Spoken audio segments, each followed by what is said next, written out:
بسم الله الرحمن الرحيم الحمد لله رب العالمين والصلاة والسلام على المبعوث رحمة للعالمين نبينا محمد وعلى آله وصحبه ومن تبعهم بإحسان إلى يوم الدين أما بعد. Baik, kaidah yang ke-16. Baik, ini sesi yang ke-5 dari kajian kita yang bertema kaidah-kaidah fikih bagi para pebisnis. Kita akan memasuki kaidah yang ke-16. Kaidah yang ke-16, man ibta'a syai'an fala yabi'hu hatta yakbidahu. Siapa yang membeli sesuatu, siapa yang telah membeli sesuatu, tidak boleh dia menjualnya hingga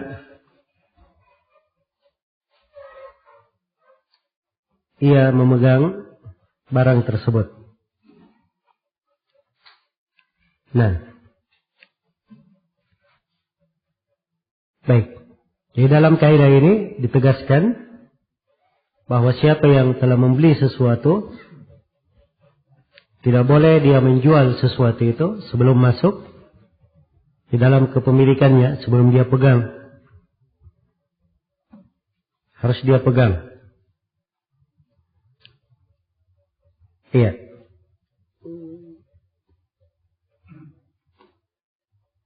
Dan ini ditunjukkan oleh sejumlah dalil.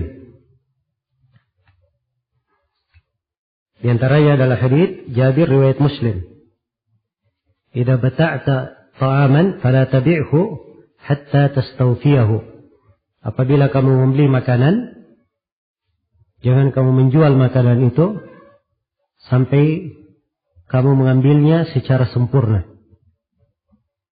Perhatikan ya, bahasanya mengambil secara sempurna. Di hadits Abu Hurairah riwayat Muslim, naha Rasulullah sallallahu alaihi wasallam ay yushtara at-ta'amu thumma yuba'u hatta yustawfa. Rasulullah sallallahu alaihi wasallam melarang untuk membeli makanan kemudian menjualnya kecuali kalau sudah dipegang sempurna. Ya. Dan di dalam sebuah riwayat, man ishtara ta'aman fala yabi'hu hatta yaktalah. Siapa yang membeli makanan, jangan dia jual sampai dia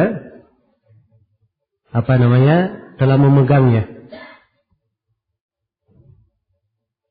Dan di dalam hadits Hakim bin Hizam riwayat Imam Ahmad, Rasulullah bersabda, "Idza ishtaraita syai'an fala tabi'hu hatta taqbidahu." Apabila kamu membeli sesuatu, jangan kamu jual sampai kamu pegang. Iya, sampai kamu pegang. Dan di dalam hadits Ibnu Umar di riwayat Bukhari dan Muslim, fanahahum Rasulullah sallallahu alaihi wasallam ayyabi'uhu hatta yanquluhu. Maka Rasulullah melarang mereka untuk menjualnya sampai mereka memindahnya. Perhatikannya bahasanya, dipindahkan. Di sebuah lafaz dalam As-Sahihain juga, hatta yuhawwilu. Yang kuluhu dinakal, dipindahkan. Yuhawwilu juga bermakna dipindahkan.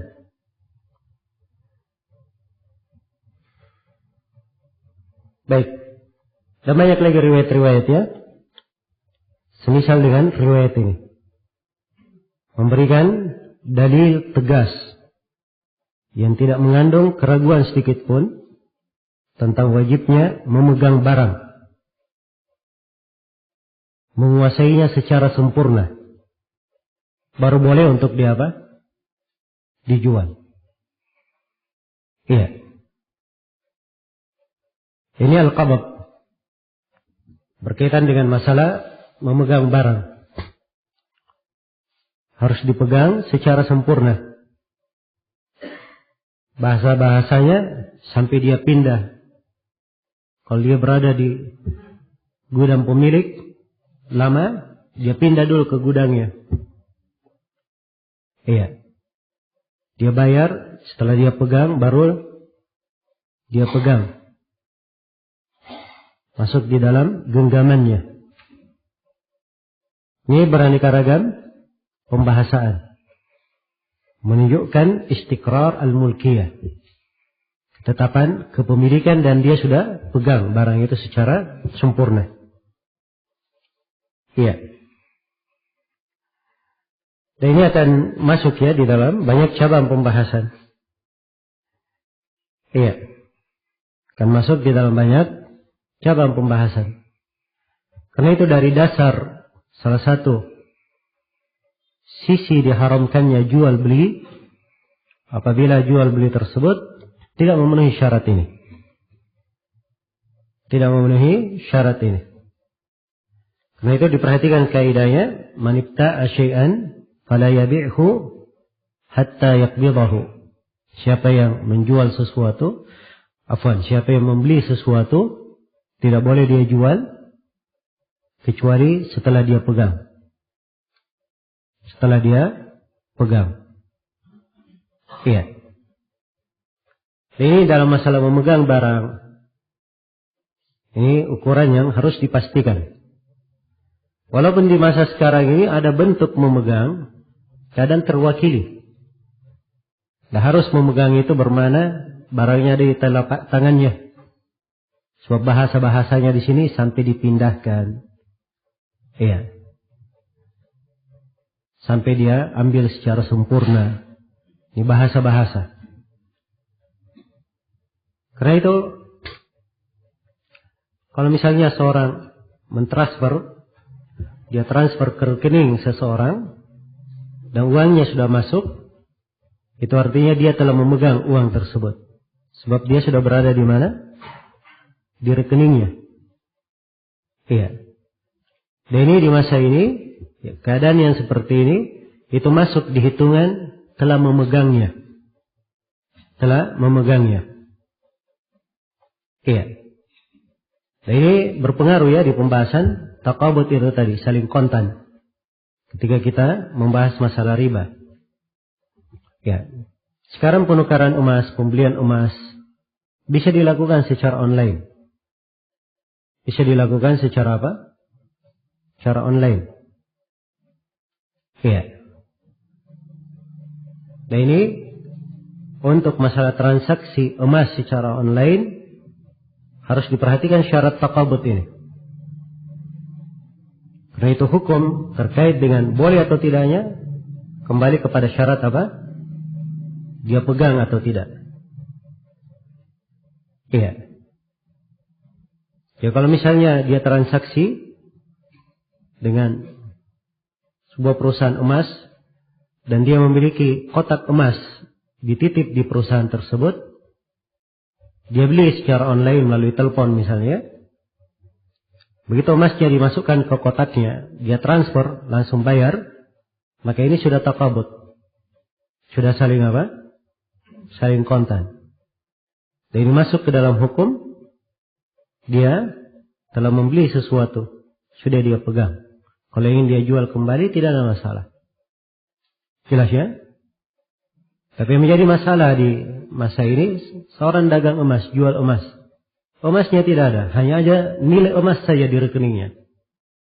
Dia ada nilai emas sekian gram, sekian batang.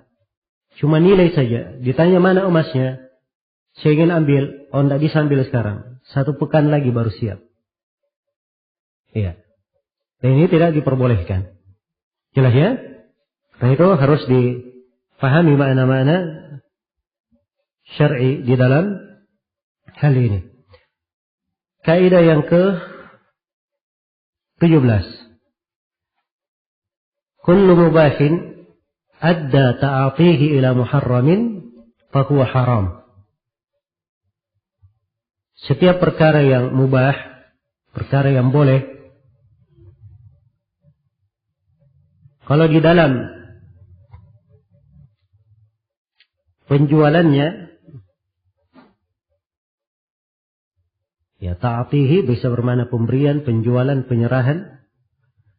Dan di dalam penyerahannya atau penjualannya, ya mungkin saya bahasakan penyerahannya ya, supaya lebih luas.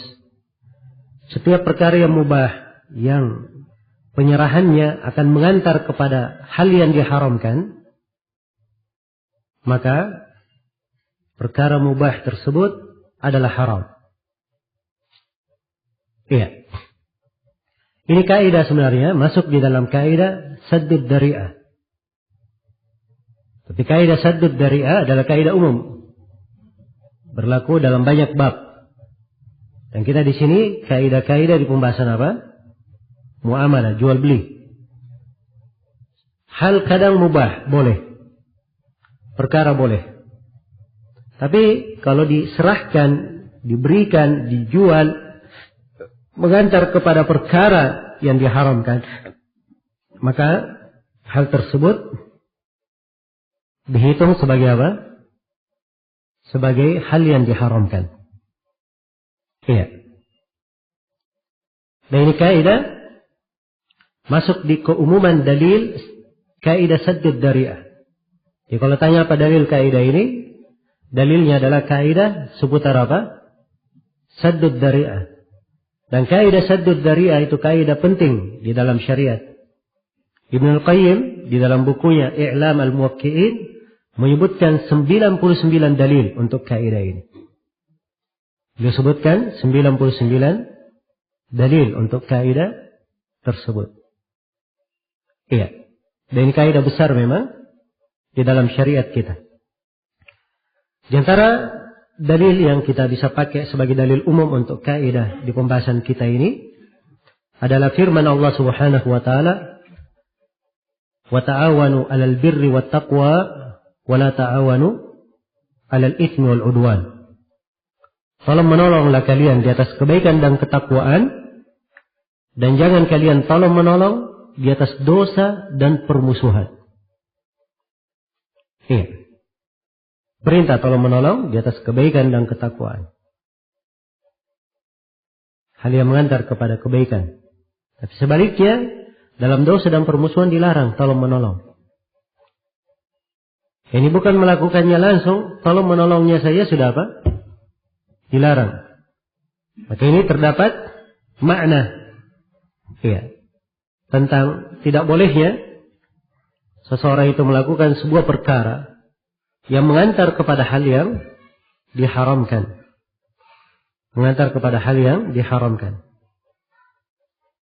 Dan Nabi SAW ketika melaknat khamar, beliau melaknat 10 hal. Salah satunya yang memerahnya, asiraha wa mu'tasiraha. Yang memerahnya dan mengambil perahan darinya. Padahal dimaklumi bahwa memerah, iya, kadang baik, kadang tidak baik. Kadang dia memanfaatkan untuk hal baik, dan kadang dia memanfaatkan untuk hal yang tidak baik. Tetapi ini tidak dipandang. Disebut laknat oleh Nabi SAW untuk menutup pintu. Sebab biasanya kalau sudah memerah khamar, memerah anggur, atau apa yang biasa dijadikan sebagai khamar, biasanya itu digunakan untuk apa? Untuk dijadikan sebagai khamar, masuk ke dalam hal yang diharamkan. Walaupun anggurnya itu sendiri ketika diperah boleh diminum, dia belum memabukkan ketika apa? Diperah. Tapi setelah itu dibuat dan diproses sebagai khamar, itulah masuk di dalam hal yang apa? Diharamkan. Iya. Baik. Jadi ini termasuk kaidah penting ya di dalam syariat.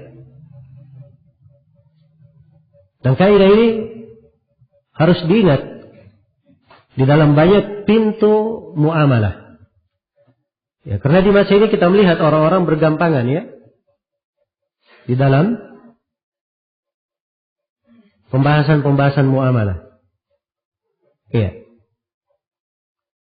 Khususnya di sistem permodalan. Kan kita bahas nanti di pembahasan tawarruk. Seorang yang mengambil modal dengan cara tawarruk. Ya, ini banyak pintu di di tawarruk ini. Apabila seorang bergampangan di dalamnya, jatuh ke dalam hal yang diharamkan. Dan subhanallah, pembahasan tawarruk ini, mengambil keuntungan dari tawarruk, ini adalah hal yang banyak dilakukan oleh bank-bank syar'i sekarang ini. Iya. Bank-bank yang mengatakan mereka nisbatkan kepada syariat. Di pembahasan tawarruk. Cuma saja bahasanya berbeda-beda. Mereka membahasakan. Iya. Baik. Maka ini kaidah diindahkan, diperhatikan. Perkara kadang mubah, tapi kalau mengarahkan kepada hal yang diharamkan,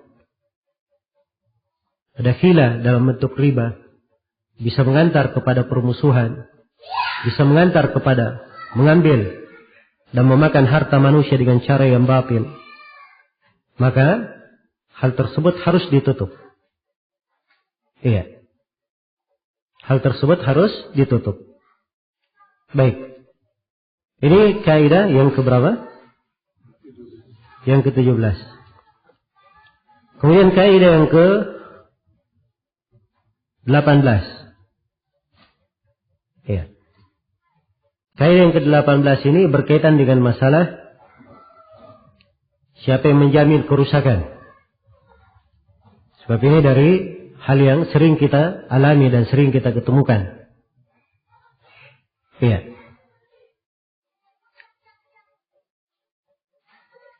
Sering kita alami dan sering kita ketemukan. Orang-orang yang bertransaksi, ada hubungan dagang sebagai sales barang, pemesan barang, peminjam barang, mengambil barang sementara. Ketika terjadi kerusakan, ketika terjadi kehilangan, siapa yang menanggung kerugian? Ini masalah sering terjadi. Nah, itu di kaidah ke-18. Al-yadul ghasibah dhaminatun mutlaqa. Wal yadul amina la tadman illa ma'at tafriq. Itu kaidahnya. Tangan mencuri itu membayar dhaman secara mutlak. Dia menanggung dhaman secara mutlak. Tangan mencuri menanggung dhaman secara apa? Secara mutlak. Adapun tangan terpercaya, tangan orang yang diberi amanah, dia tidak menanggung dhaman kecuali kalau dia menelantarkan. Kecuali kalau dia menelantarkan. Iya. Baik, orang yang mencuri, kalau dia mencuri barang, mengambil barang dengan paksa, merampas barang, kemudian barang itu dia rusak, maka kerusakan terjadi dengan sengaja atau tidak sengaja, terjadi oleh tangannya sendiri atau oleh orang lain, itu tidak berpengaruh. Dia wajib untuk apa? Untuk mengganti barang itu secara mutlak. Karena ini bukan tangan apa? Dipercaya. Ini tangan apa? Mencuri. Dia merampas. Dia ambil barang orang. Tidak minta izin. Iya. Tidak minta izin. Tidak diberi amanah di dalamnya. Nah. Ini banyak cabang pembahasannya ya. Karena tidak mesti dia mencuri. Kadang seorang diberi amanah. Ya. Dipinjamin motor misalnya. Sebab dia pinjam dengan alasan mau ke apotik. Sudah dipinjamin motor ke apotik. Hah? Dipinjamin motor kemana? Ke apotik. Tidak ada masalah. Iya. Ke apotik. Tapi dia ternyata motornya tidak dia pakai ke apotik. Ya. Ke apotik hilang 10 jam. Dia keluar kota, jalan-jalan ke Malino. Ya. Pakai motor. Ya. Tabrakan di jalan. Ini yang menanggung kerusakan siapa?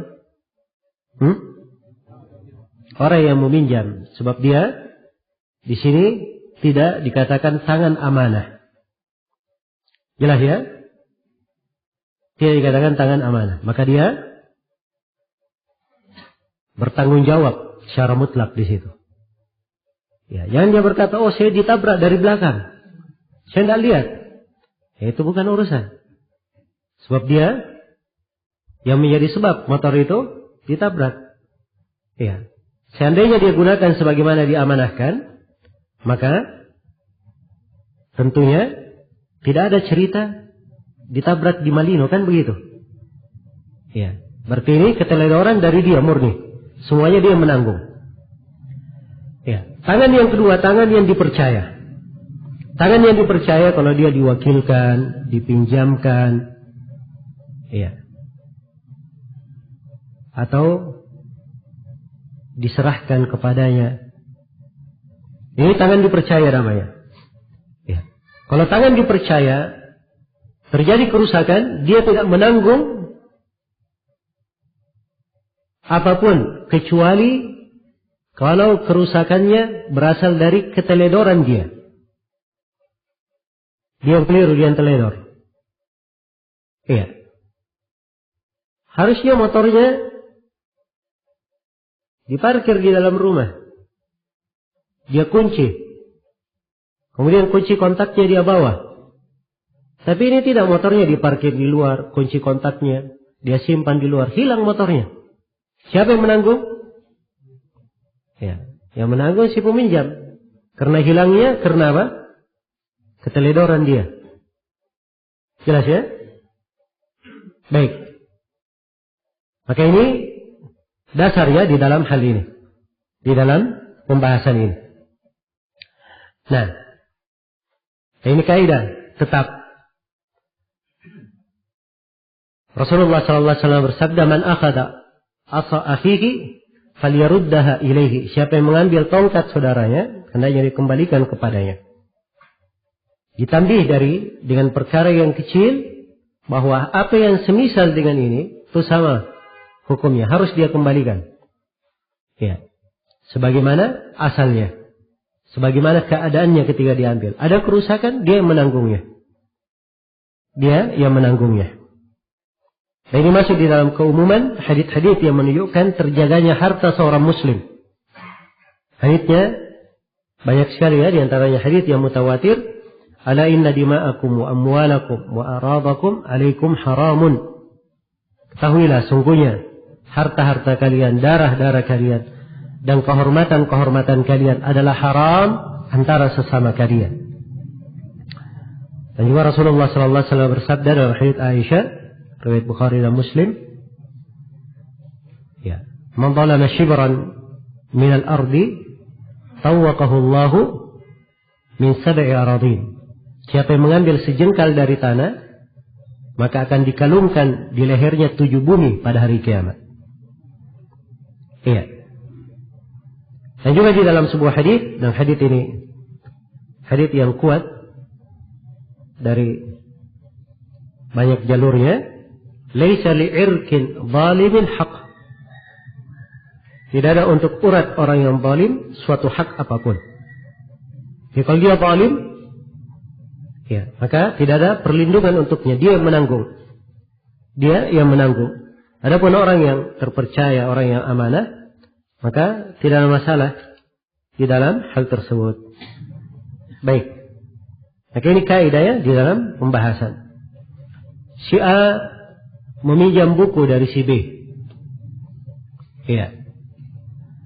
Begitu dia pakai bukunya, tiba-tiba buku itu dia sudah simpan bukunya di lemari. Ya, tapi qadarallah ma syafa'al, rumahnya kena angin kencang, hujan membasahi semua rumah. Basah semua lemarinya beserta isi bukunya. Buku itu menjadi rusak. Ini harus diganti bukunya atau tidak? Jawabannya tidak di sini, sebab dia tidak mufarrid. Dia sudah simpan pada apa? Pada tempatnya, bukan orang yang menelantarkan. Iya. Dan ini adalah kejadian alami. Namanya, siapa yang bisa menjamin rumahnya tidak rusak kalau ada angin ribut, ada musibah? Iya.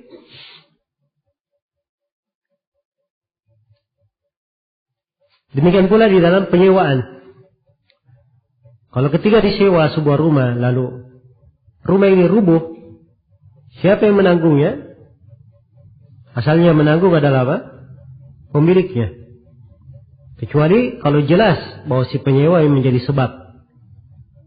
Ya, misalnya oleh si penyewa, ya, rumahnya dilubangi sehingga dia rubuh, nah ini ditanggung oleh si penyewa. Demikian pula di dalam persyarikatan. Si A bersyarikat dengan si B dalam sebuah usaha. Ya. Si A sebagai pemodal, si B sebagai pelaksana. Di tengah jalan perusahaan bangkrut. Modal harus dikembalikan atau tidak?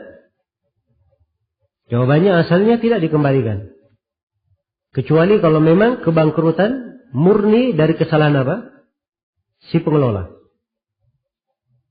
Iya, dari keteledorannya. Maka dia yang menanggungnya. Baik. Demikian pula orang yang memungut barang pungutan, barang hilang.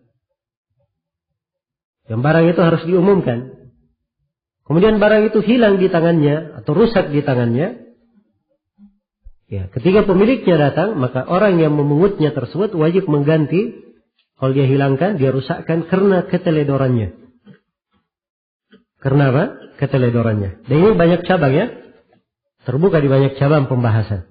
Ini termasuk kaidah penting untuk diperhatikan. Iya. Kemudian kalau sudah terjadi kerusakan, maka cara menggantinya asalnya diganti yang semisal dengannya. Kalau buku diganti dengan buku. Ya, motor diganti dengan motor. Asalnya diganti yang semisal dengannya, itu asal. Kalau tidak bisa maka diganti dengan nilainya, dengan harganya. Diganti dengan harganya. Iya. Baik. Kemudian yang terakhir mungkin untuk pembahasan ini. Ini kaidah yang keberapa yang terakhir? Hah? Kaidah yang ke-19. Kullu mughalabatin mabniyatun 'ala al-mukhatarah fahuwa kimarun wa maysir illa fima ajazahu ad-dalil. Iya. Setiap mughalabah, setiap perlombaan yang dibangun di atas mukhatarah, dibangun di atas mengambil resiko, maka itu dihitung sebagai kimar dan judi. Kecuali apa yang dibolehkan oleh dalil. Kecuali apa yang dibolehkan oleh dalil. Kullu mughalabatin mabniyatun 'ala al-mukhatarah fahiya kimarun wa maysir illa fima ajazahu ad-dalil. Iya. Ini berkaitan dengan masalah kaidah seputar kimar dan maysir. Iya. Maisir judi. Kimar juga judi. Sebagian ulama menyamakan antara dua kalimat ini. Kimar dan maisir. Dan sebagiannya lagi menyebut bahwa kimar maknanya lebih umum. Sebab terkandung di dalamnya makna mukhatarah. Dia berani mengambil resiko. Iya. Ala kulli hal, ini dua perkara dari perkara yang diharamkan. Karena ini terhitung di dalam memakan harta dengan cara yang batil. Allah telah berfirman, "Wala ta'kulu amwalakum bainakum bil batil." Dan jangan kalian memakan harta-harta kalian di antara kalian dengan cara yang batil. Dan masuk ke dalam keumuman dalil tentang terjaganya harta. Ala inna amwalakum wa dima'akum. Ala inna dima'akum wa amwalakum wa aradakum alaikum haramun. Ketahuilah sungguhnya harta-harta kalian, atau sungguhnya darah-darah kalian, harta-harta kalian, dan kehormatan-kehormatan kalian adalah haram antara sesama kalian. Adalah haram antara sesama kalian. Iya. Baik. Dan telah dikasihkan di dalam Al-Quran tentang keharaman maisir. Wa yas'alunaka 'anil khamri wal maisir. Qul fihima itsmun kabir. Iya. Dan mereka bertanya kepada engkau tentang apa? Khamar dan maisir. Dan di ayat yang lain disebutkan pengharaman maisir tersebut. Ini jelas. Dan tentang khimar, di antara dalil pengharamannya adalah hadits Abu Hurairah muttafaqun alaih. Man qala li sahibihi ta'al uqamirka falyatasaddaq. Barang siapa yang berkata kepada kawannya, kemarilah engkau, saya lakukan khimar, kita melakukan khimar, atau saya berkhimar denganmu, maka hendaknya dia membayar kafarah dengan bersedekah. Iya. Dan Rasulullah SAW tidak memperbolehkan mengambil imbalan, mengambil hadiah apapun di belakang perlombaan, kecuali pada 3 hal. Kata beliau, la sabaqa illa fi raslin au khuffin au hafir. Tidak ada perlombaan, maksudnya perlombaan yang diambil pungutan di belakangnya, kecuali pada 3 saja. Fi naslin, ujung senjata, apakah panah atau tombak. Au khuffin, pada khuf, yaitu sepatu unta. Maksudnya lomba menunggangi unta. Au hafir, atau pada hewan yang memiliki hawafir seperti kuda. Ya. Dan semisal dengannya. Jadi ini 3. Dikatakan tidak ada la sabaqah. Iya, tidak ada hadiah bagi orang yang terdepan, yang beruntung di situ. Kecuali pada 3 ini saja. Nah, menunjukkan bahwa apa yang selain daripada 3 ini, itu adalah hal yang diharamkan. Karena itu, dhabit dari khimar dan maisir, ukurannya adalah seseorang masuk di dalam transaksi. Dia masuk di dalam sebuah transaksi. Dia mengeluarkan biaya. Mungkin dia menang, mungkin dia kalah. Mungkin dia untung, mungkin dia apa? Dia rugi. Nah, ini ukurannya. Diingat baik-baik ya. Dia masuk di dalam sebuah transaksi dengan mengeluarkan apa? Mengeluarkan biaya. Mungkin dia menang, mungkin dia kalah. Mungkin dia beruntung, mungkin dia apa? Mungkin dia merugi. Jelas ya? Baik. Dan berdasarkan hadits Abu Hurairah yang saya bacakan tadi, di riwayat Imam 4, tidak ada perlombaan kecuali pada 3. Ini menunjukkan bahwa perlombaan itu beraneka ragam. Bisa dibagi perlombaan menjadi berapa? Menjadi 3. Yang pertama ada perlombaan yang boleh kalau tidak ada upahnya. Ya. Ada perlombaan yang boleh kalau tidak ada upahnya.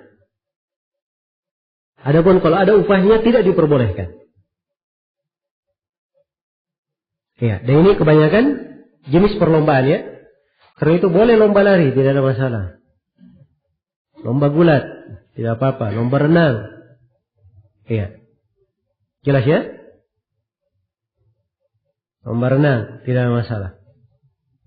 Iya. Lomba perahu. Ya, boleh saja berlomba. Tapi ingat, tidak boleh apa? Membayar ikut di dalam berlomba. Tidak boleh dia membayar. Ikut di dalam berlomba. Nah.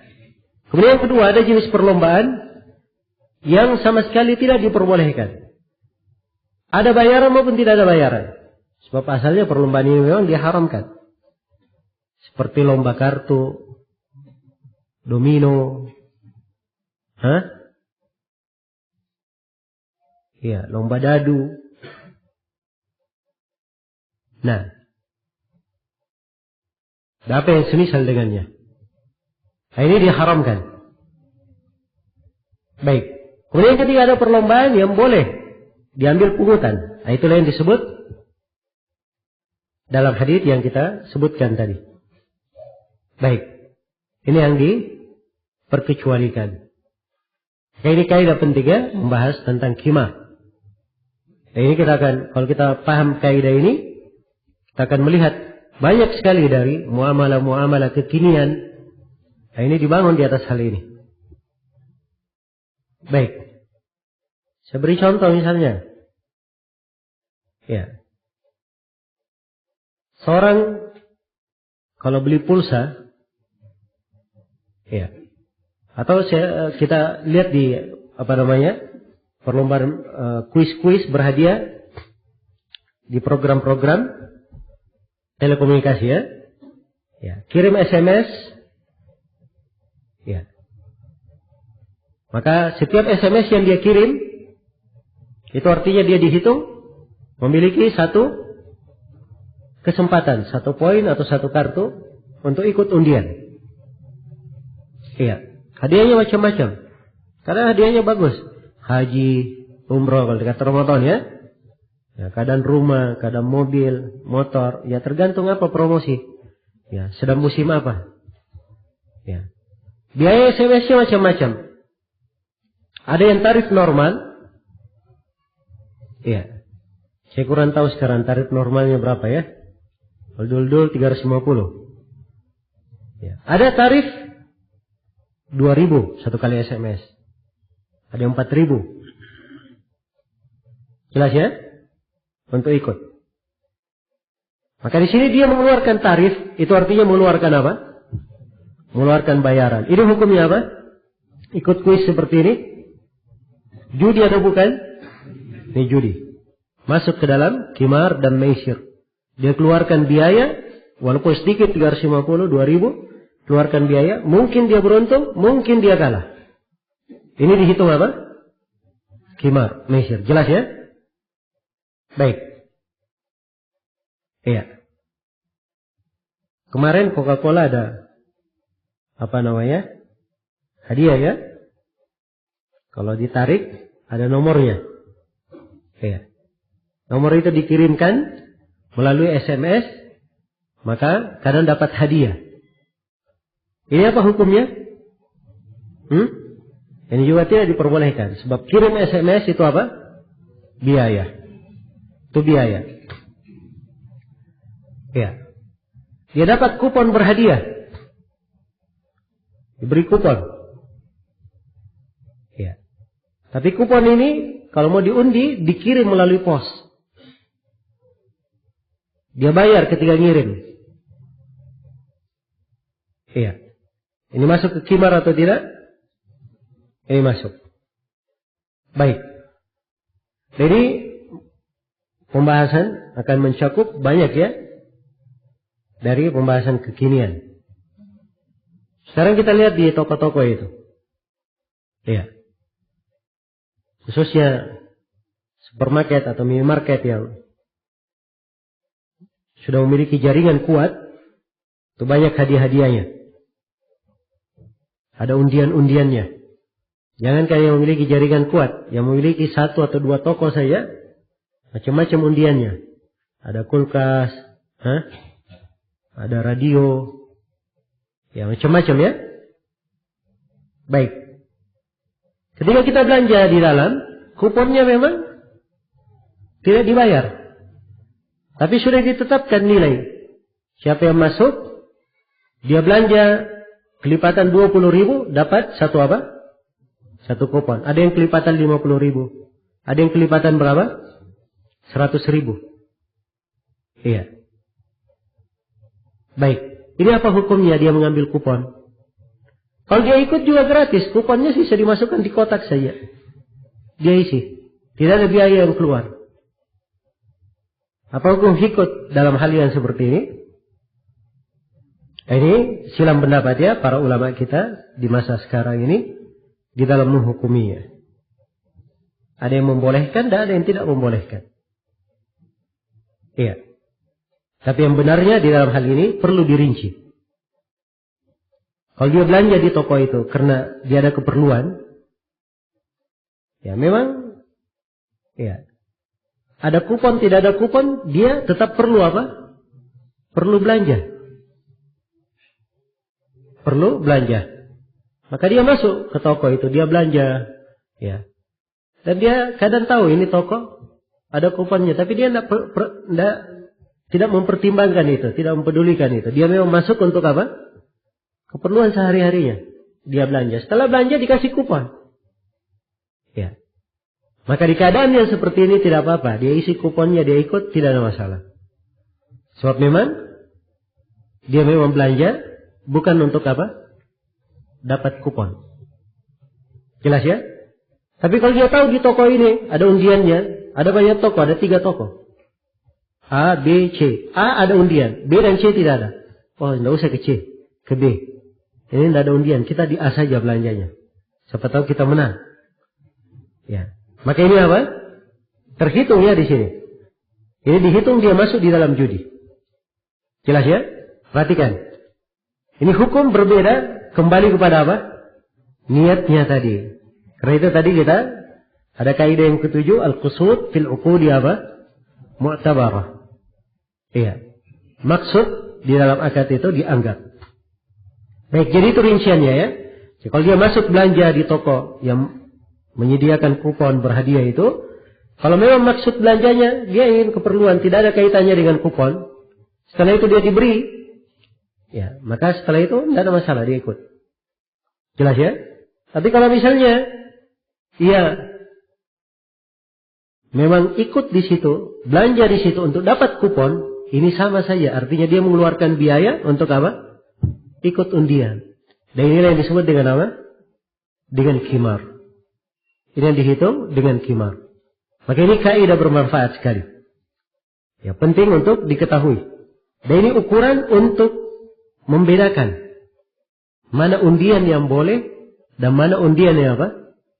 Yang tidak boleh. Iya. Baik, sekarang lebih ini lagi. Kadang acara radio, bukan kuis tanya jawab. Iya.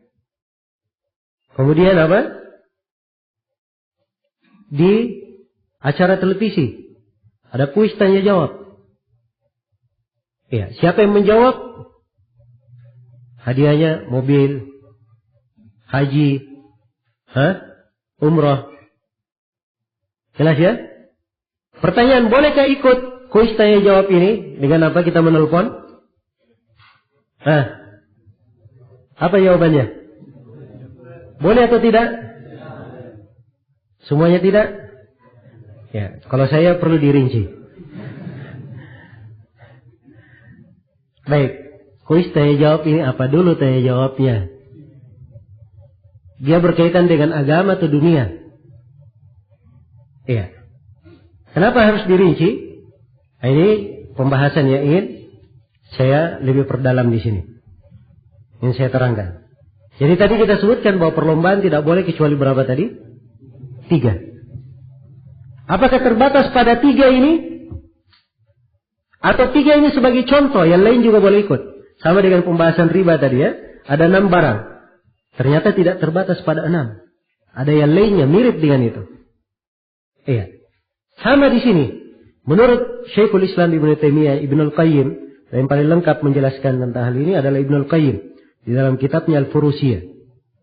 Beliau menguraikan bahwa ini lomba memanah, melempar tombak, berunta, berkuda, dibolehkan mengambil hadiah di belakangnya, ikut dengan imbalan, dibolehkan. Kenapa? Sebab terdapat di dalamnya kemaslahatan besar di dalam agama. Kemaslahatan jihad. Iya. Dan di dalam perlombaan ilmu, dia maslahatnya lebih besar atau lebih kecil? Maslahatnya lebih besar. Karena itu dibolehkan oleh para ulama mengambil hadiah di perlombaan hafal Al-Quran, hafal hadits. Jelas ya? Demikian pula kalau dia apa? Kalau dia ikut tanya jawab yang berkaitan dengan apa? Dengan agama. Ya, dia menelpon walaupun ada biaya yang keluar, tapi itu tidak dipermasalahkan. Karena memang dilihat apa? kemaslahatan agama yang banyak di situ. Karena itu tadi dirinci. Ya, harus dirinci atau tidak jawabannya? Hah? Harus dirinci ya? Gimana? Kamu sepakat sama saya atau masih ada silang pendapat? Ya. Baik. Jadi harus dirinci tentang hal tersebut. Baik. Jadi kalau kuisnya hanya nama-nama negara, ya, nama-nama buah, ya, yang seperti ini bukan perkara yang berkaitan dengan apa? Berkaitan dengan agama. Yang seperti itu tidak boleh ikut. Baik. Jadi selesai ya berkaitan dengan masalah ketentuan di dalam al-mughalabah. Kita sudah berikan kaidah tetapnya. Kullu mughalabatin mabniyatin. Kullu mughalabatin mabniyatun 'ala al-mukhatara fahiya kimar. Ya. Atau kullu mughalabatin mabniyatin 'ala al-mukhatara fahiya kimarun wa maisir illa fima ajazahu ad-dalil. Nah. Baik, selesai sudah ya 19 kaidah. Ya, dan ini saya anggap cukup ya untuk pemaparan kaidah-kaidahnya. InsyaAllah ta'ala setelah sholat asar nanti di sesi yang ke-6 kita akan memulai dengan pembahasan-pembahasan, dan saya khususkan pembahasan-pembahasannya yang banyak terjadi di masa sekarang ini untuk menerapkan kaidah-kaidah yang telah kita pelajari ya, dan melihat bagaimana penggunaan kaidah-kaidahnya ya. Dan untuk pertanyaan-pertanyaan dikumpul aja dulu ya, insyaallah ta'ala nanti kita di akhir dari sesi sebentar malam kita akan beri waktu untuk tanya jawab insyaallah ta'ala. Untuk sementara saya cukupkan sampai sini. Subhanakallahumma wa bihamdik asyhadu an la ilaha illa anta astaghfiruka wa atubu ilaik walhamdulillahirabbil alamin.